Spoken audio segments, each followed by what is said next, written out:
Hello everyone, hope you're doing well. Today it's time to look at the first devblog for update 1.93, and the devblog is for the Ka-50 or the Ka-50, the Black Shark. This is going to be a rank 6 premium Soviet helicopter, and you'll be able to pre-order it before update 1.93 and get some interesting goodies with it. Now, in the first part of this video, before talking about this helicopter, I think it's time to put some points out there. Now, if you are an individual who calls me a shill constantly, you might want to turn off this video, because unfortunately it's going to, of course, break the narrative.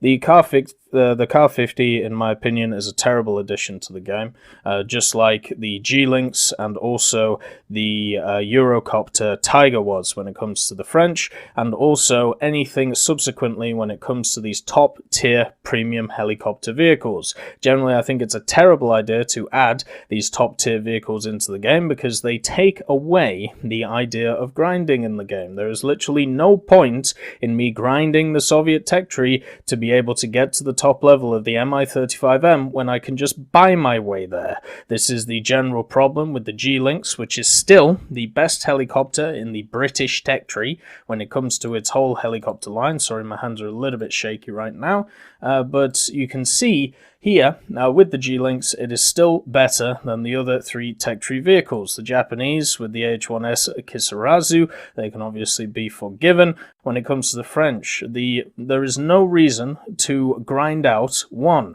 2, 3, and then 4 helicopters, plus all of the modifications for the Eurocopter Tiger 665 in order to get the same experience instead of just buying a Eurocopter 665. This takes away the whole point of grinding or research in the game. It takes away the whole point of being able to get to one position in the tech tree over others, and this idea of continuation when it comes to the game. If I just gave you a premium Abrams, an M1 Abrams, and just said have at it, so you know how many people would buy that, and at the same time how devastating that would be for the game. We already have issues with 8.7 and 9.0 ground premiums, which I brought up in the past are issues, and I wish there was some system which was put into the damn game which made it so people can just use them straight off the bat when they join the game or when they have lower tier vehicles. It's as simple as this. The way I see it, and the way I've seen it this whole time, is the way to completely fix this system is make it so if you as an individual want access to a rank 5 or let's say rank 6 premium,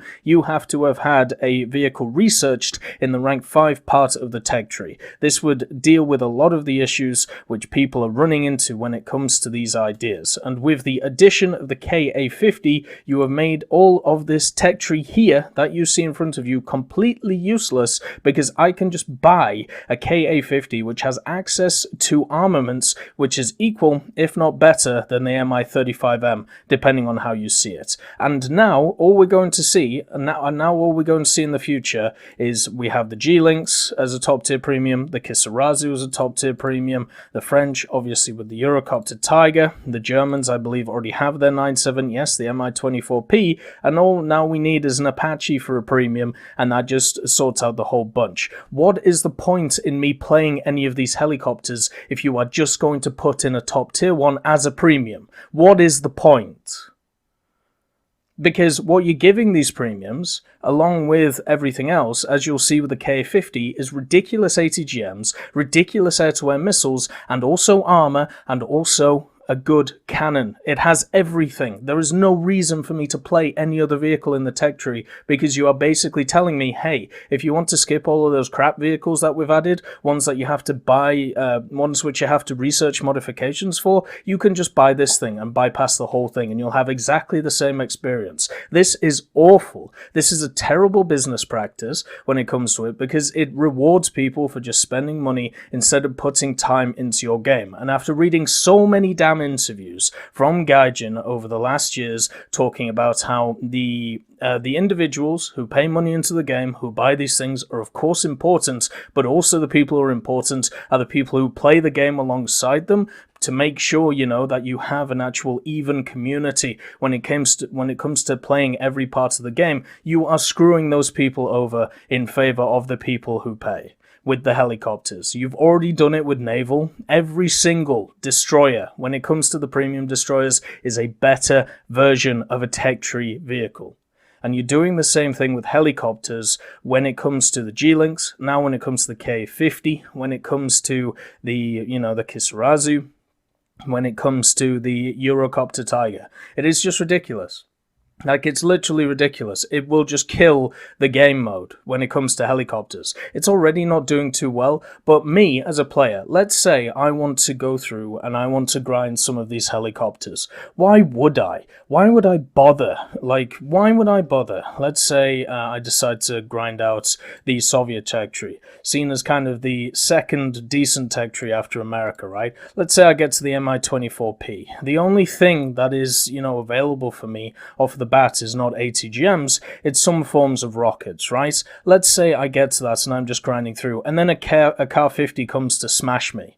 What am I supposed to do against it? I'm supposed to look at it and I'm supposed to die. And that's not even looking at the German helicopters, which really struggle against these, the British helicopters, which are in the same boat, and also the French helicopters. This is just ridiculous. This is just pushing people to buy these premiums. Like, in my opinion, this is paying for power. Just like the G-Lynx is, just like the Eurocopter Tiger is. And I just wish it wasn't the case. I wish there was some type of limit when it came to it. As I said, I would be completely fine with these if you put in an idea, which is, if you want to use this vehicle, you have to research 3 vehicles in the tech tree. Right? Something like that. Or, as I said with the T-55AM, you need to have a rank 5 vehicle researched in the tech tree to be able to put with that rank 6 vehicle. That will be fine, but none of those ideas are in place, and all you are doing now is just bundling it with a rank 6, the T-55AM. So if an individual just wants to play this helicopter and nothing else, all they have to do is buy that bundle and they get access to this helicopter because, of course, they get access through this researchable tree crap. So all I'm saying is this is insanity. When it comes to the general fabric of War Thunder, you are breaking it by putting in these vehicles. And I understand, helicopters, not in a great place. I've talked about it from the start. I've said that helicopters do not fit in the game. They do not fit in the game. They are either a boom or bust scenario. Because in order for them to be boom, you have to make aircraft be absolutely obsolete in the major game modes that they play in. On top of this, you also have to make it so they outrange AA on the ground. When you do both of those things, which this aircraft does, they become a boom. But they're a bust when you make airplanes be on the same level as them, and also you add in SAMs such as the Roland, such as stuff like the Tunguska and the ADATs and even the Sidam Mistral, which deal with them. But funny enough, they were a bust, this update, because you added all of those in to deal with the helicopters. And now with the addition of the Ka-50, guess what? It's going to become a boom again because it has 10-kilometer bloody distance ATGMs. Like, it's just a horrible mix of rubbish when it comes to helicopters, which is why I fundamentally disagree with them being added to the game. I understand a lot of people really like the idea of helicopters, the fact that they are able to maybe experience stuff which you wouldn't normally get to experience in a combat game like this, but they just don't fit. They are either too overpowered or too underpowered. There is no fix for them in ground realistic because of the nature of helicopters. They either need air superiority to be able to be functioning in real life, and also on top of this, they need to have complete supremacy to be useful. And in War Thunder, the way you have to do that is by basically annihilating other parts of the game. I don't like that. I don't like that when you think about balancing. I don't think the way to balance a game is to, instead of just trying to bring everything up to an equal level, smashing certain parts of the game in favor of others, and then a few months later, smashing those parts in favor of other parts, and basically just making something either overpowered or bringing something in which is going to do incredibly well when it comes to the game, right? It's as simple as that. So for me, I despise this being in-game, just like I despise the G-Lynx being in-game, just like I despise the Destroyer premiums, because I just see them as inherently pay-to-win vehicles. That's how I see it, and it's horrible. Like, it's just, after grinding the Operation Shipyard event for, you know, an incredibly long time, and after seeing this as the first devblog for the updates 1.93, put an incredibly bad taste in my mouth. And I don't want it to stay there, and hopefully it won't, but at least for now, that's where it is. Now let's get into the Ka-50. Those are my opinions on the vehicle. Now let's talk about its usefulness. Let's talk about how it, you know, will function in game, and also its pre-orders as well. And some interesting little tidbits when it comes to the video that you see here. So obviously the Black Shark, the Ka-50, it was generally designed after the Soviets saw the General American helicopters in Vietnam and saw their attack helicopter nature. Generally found them incredibly interesting, and obviously with the Mi-24 program, the Soviets decided to go for more of a multi-purpose approach. The Ka-50 was the first, I suppose you'd class it as attack helicopter, which is just designed to annihilate anything that it sees before it, and it was able to do that pretty well. The only problem was that they made it incredibly expensive, incredibly heavy, and overall just incredibly over-engineered design, so therefore it got delayed a hell of a lot during the 90s, and eventually was put into production, I believe, let's see, it was actually put into service, sorry, in 1995, after an incredibly long delay of around about 10 years. So it's still, you know, around.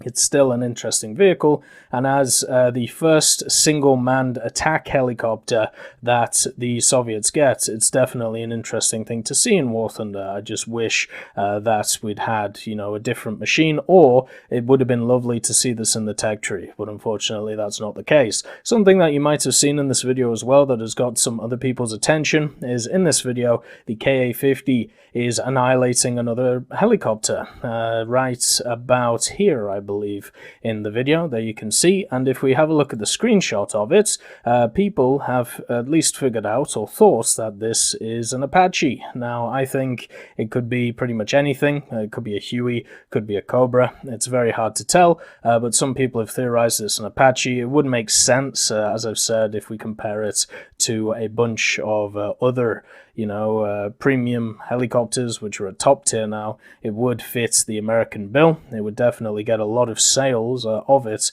And also you got to remember, back in the April Fool's event of updates 1.67, we got the GM-64, which was a rank 9 German attack helicopter, which of course was just the Apache. The reason why it was German is because it was with the Leopard 2A5, I believe, at the time, and of course it was for the April Fool's event. But there's no reason why some form of Apache, whether it comes in for Britain, whether it comes in for America, or maybe another nation, you know, it's all possible. My bets would be on America, though, when it comes to it. So, yeah, that's a little bit of a tidbit to have a look at. Maybe it's something to look forward to.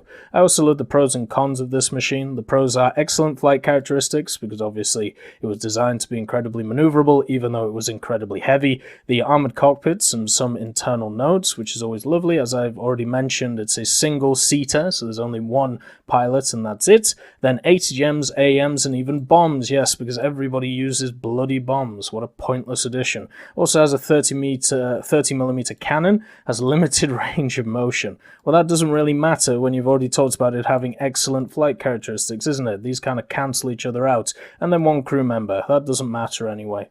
This thing, it's not going to get, you know, crew knocked out, it's going to get blasted out of the air, just like everything else. So when it comes to this machine, you know, it has a really nice skin on it as well, this lovely dark skin that you can see, which isn't present in the video, and I believe this skin is a pre-order bonus. If you have a look right here, you get the camouflage of the hull number 22 aircraft of the 344 Center for Combat Training and Aircrew Conversion, which of course will be available after the 1.93 update, which should be coming maybe in about half a month or so. And you can see, you know, the lovely camouflages that are on offer here. I think they're generally very nice when it comes to it. But the main thing to talk about is the fact that, of course, this is the first helicopter with the coaxial, or the coaxial, if you want to say it properly, main rotor design. And that's talking about these two rotors right here. So it's you know, it's interesting. I wonder if it will have that much of an impact when it comes to controlling the machine. We'll have to see on the dev server if that is the case, but overall I just want to see how the damage model is done for this, because obviously it is a very intricate design. On top of this as well, it has a maximum speed of over 300 kilometers an hour and can carry over 2,300 kilos of ordnance, because as I said, this thing is just an out-and-out attack helicopter. None of that rubbish of trying to carry people, none of that rubbish of trying to save people. This thing is designed just to batter whatever it sees in front of it. So the other thing is, of course, the 30mm, which you can see along here in a fixed position, very similar to how you see it on the Mi-24s.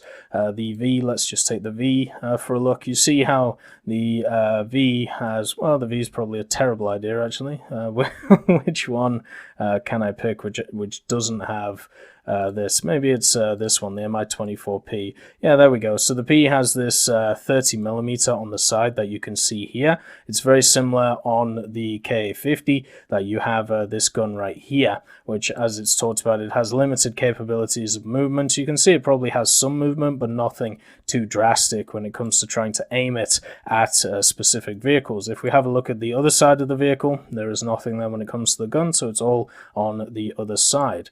This machine also should have access to thermals and night vision. I'll be incredibly surprised if it didn't. And the general things that it's going to carry is the fact that it has access to anti-air missiles and also ATGMs. Now the Vikhr, I don't know how to say this, the Vikhr ATGMs that it carries, it can bring up to 12 of them, so not as much as the top tier helicopters, which can carry 16, but these are Deletus, you know, ATGMs. They're going to go through ERA systems, they're going to go through composite armor systems, they can annihilate anything up to 10,000 meters. And this is the problem. So you know how one of the major problems that helicopters have now is that they can't outrange SAMs on the ground. You know, the stuff like the ADATs, the Tunguska, stuff like the Saddam Mistrals. Well, this thing can at 10,000 meters. So what you've done now is you've added a helicopter which has abilities which are better than the other helicopters from other nations. And once again, you've just made something, you know, a little bit better than the rest, so everybody's going to flock to it. Isn't that wonderful business practices? I absolutely love it. And then just give it point and click missiles, because why not? So all you have to do is stay at 10,000 meters, you know, which isn't too hard to do, especially now that helicopter bases have a lot of AA around them. You just sit there, you wait, you turn on your thermals, you see a little bit of white, fire a missile and annihilate whatever is there. You cannot be touched, nothing can happen to you, nothing can be done. It also has access to air-to-air missiles as well, alongside, as I said, bombs and all of that wonderful stuff.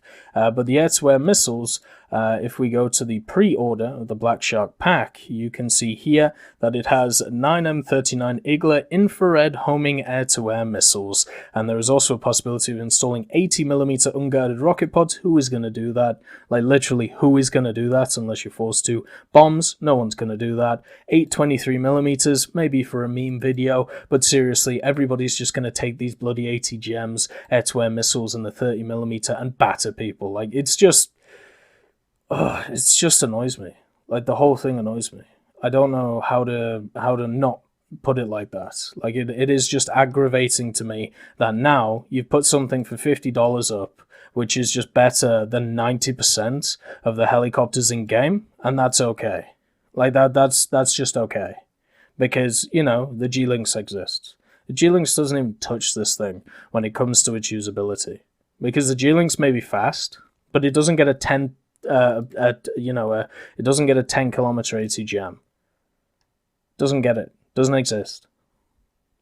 On top of this, for the pre-order bonus, you get yourself the pre-order bonus of the Black Shark decal and the Black Shark title. I think that title is actually really nice. The Black Shark decal as well looks really good.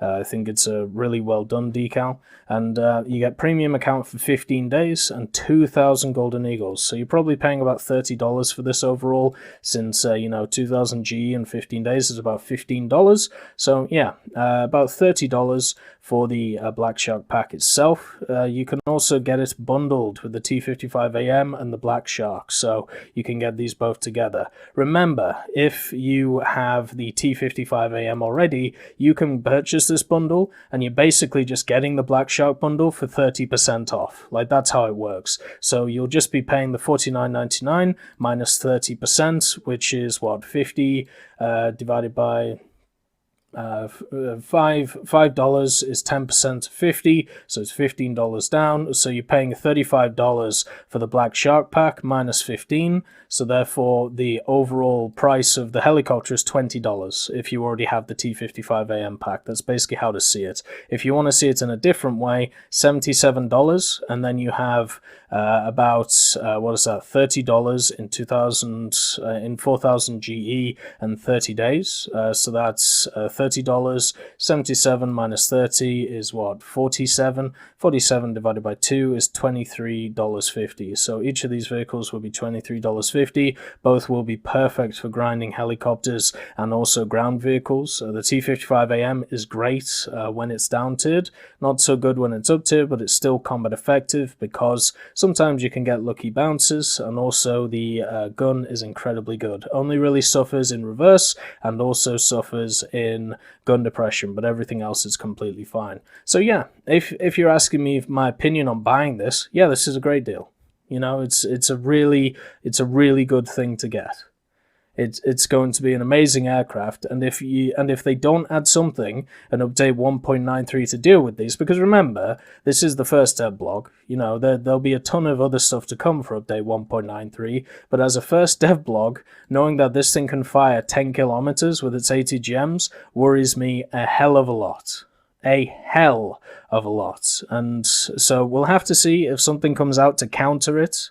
You know, maybe some kind of automatic, systems to, if the ATGMs are coming in, or maybe some form of detection system, or just some kind of countermeasure system to deal with them. But if that isn't the case, a machine like this is just going to rule the roost, at least for a week, and then it's going to get balanced in a certain way, such as giving it a specific spawn point cost. Because remember, now, in games, you could bring this in first spawn with a full armament, because that's how helicopters are right now, and that is the only way that they can be balanced right now, because of the fact that they get absolutely annihilated by the AA at top tier. You know what won't get annihilated by AA at top tier? This machine right here. I hope you all have a wonderful day, and I'll see you next time.